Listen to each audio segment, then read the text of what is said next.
Salut tout le monde, c'est Franck et vous l'avez vu, on va parler du Xbox Game Pass.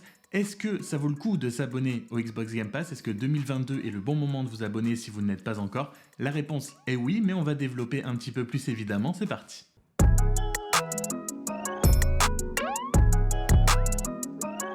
Le Xbox Game Pass, donc, ou ce qu'on a très vite qualifié de Netflix du jeu vidéo, si vous ne connaissez toujours pas, concrètement, c'est un abonnement type Netflix, type Spotify, où vous payez un abonnement à Microsoft tous les mois, ou vous achetez plusieurs mois d'un coup. Bref, vous payez un abonnement à Microsoft et en échange, vous avez accès à des centaines et des centaines de jeux du catalogue de Microsoft et d'autres éditeurs.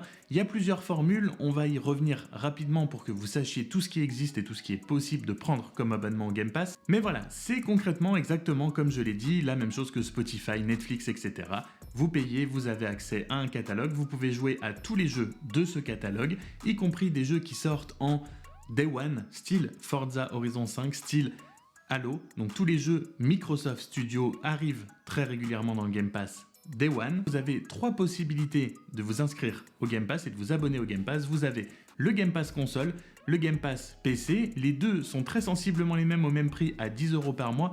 Le petit avantage du Game Pass PC, c'est que vous avez aussi accès au catalogue EA Play et vous avez encore plus, vous avez le Game Pass Ultimate, celui que j'ai personnellement pour le moment, où vous avez le Game Pass console, le Game Pass PC, donc vous pouvez jouer sur les deux plateformes.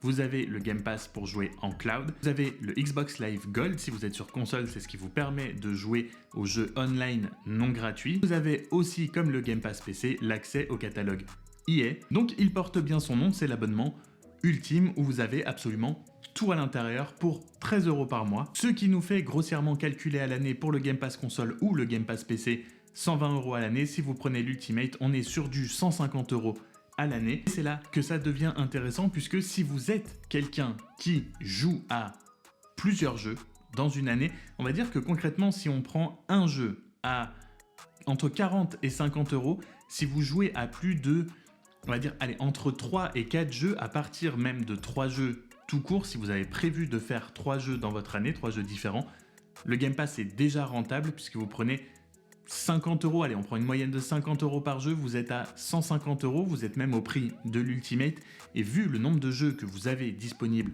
dans le Game Pass, c'est fait pour vous.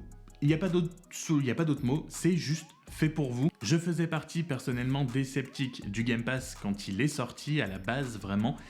J'ai essayé pour une offre promotionnelle, il y a très souvent un mois pour 1 € si jamais vous voulez tester le service. J'ai essayé et j'ai été très rapidement convaincu puisque comme je vous l'ai dit, il suffit de faire quelques jeux. Si vous prenez l'Ultimate en plus, vous y avez accès en cloud. Il faut avoir la connexion qui va bien, mais c'est un service en plus, vous pouvez y jouer sur plein de plateformes. C'est rentabilisé extrêmement rapidement. Le catalogue est mis à jour évidemment très régulièrement. Il y a des jeux qui s'en vont, il y a des jeux qui arrivent, un petit peu comme Netflix. C'est pour ça que je vous ai dit au début de la vidéo que oui, directement, c'était intéressant de s'abonner au Game Pass. Surtout en 2022 avec notamment Starfield qui est arrivé, avec Halo qui a intégré en décembre le Game Pass, mais voilà, concrètement c'était 2022. Bref, ça fait déjà 2 énormes titres auxquels beaucoup de gens vont vouloir jouer. Je pense que Microsoft n'a pas fini. De toute façon, Microsoft, depuis quelques années, a adopté une stratégie énorme de rachat de studios. On n'en a pas encore vraiment vu les fruits. On les attend, j'ai envie de dire toujours, mais si chaque jeu qui est sorti par un studio qui a été racheté par Microsoft intègre le Game Pass Day One, d'ici 1 à 2 ans, ça va juste être un absolu indispensable d'avoir le Game Pass. Vous l'avez compris, je fais donc partie des gens qui sont convaincus par le concept, parce que c'est vraiment un nouveau concept que Microsoft a voulu tenter, le jeu vidéo par abonnement, on va dire. Mais comme tout, ce n'est pas parfait.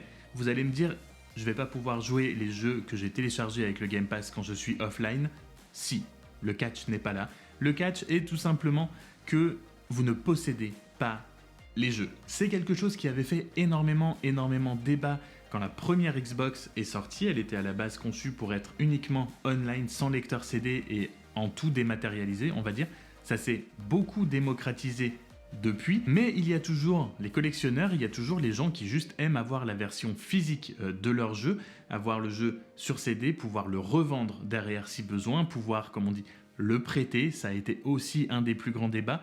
Tout ça s'est calmé, mais le fait est que si vous êtes abonné au Xbox Game Pass, le jour où vous arrêtez de payer votre abonnement au Game Pass, vous n'avez plus accès à aucun des jeux pour lesquels vous avez payé pendant X mois, X années auparavant, depuis le temps que vous êtes abonné au Game Pass. Le jour où vous arrêtez de payer, vous n'avez plus rien.